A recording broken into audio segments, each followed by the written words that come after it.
எனக்கு ஒவ்வொருத்தவங்களும் நெறைய சப்போர்ட் பண்ணாங்க. அதுலயும் முனிஷ்காந்த் அண்ணாவுக்கு ஏன்னா அவரு ரொம்ப நான் வந்து சின்ன வயசுலேருந்து நான் வந்து நெறைய படங்கள் பார்த்துருக்கேன். அதில் தமிழ் படத்துல நெறைய அவர பார்த்துருக்கேன். எனக்கு அவர் கூட பண்ணும்போது, எனக்கு அந்த அது ஒவ்வொரு ஷாட்டுக்கு முன்னாடி எனக்கு ஒரு பதட்டம் இருந்துட்டே இருந்தது.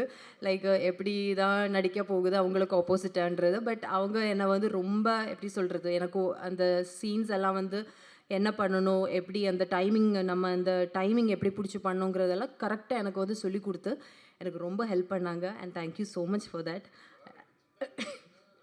அவ்வளோ சின்ன வயசு இல்ல நான் சொல்றது.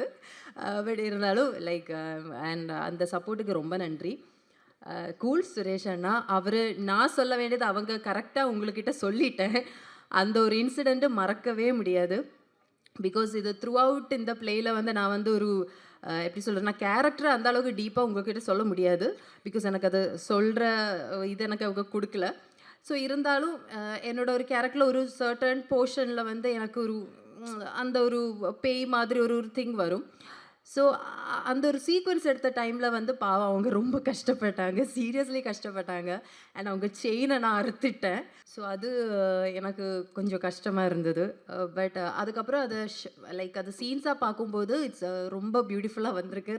ரியலிஸ்டிக்கா வந்திருக்கேன். அதனால பிரச்சனை இல்லன்னு நெனைக்கிறேன் நான். அ அ அ ஆமாமா. ஹிட் ஆனா கண்டிப்பா அண்ணனுக்கு நான் வாங்கி கொடுக்குறேன் அப்படின்னு நெனைக்கிறேன்.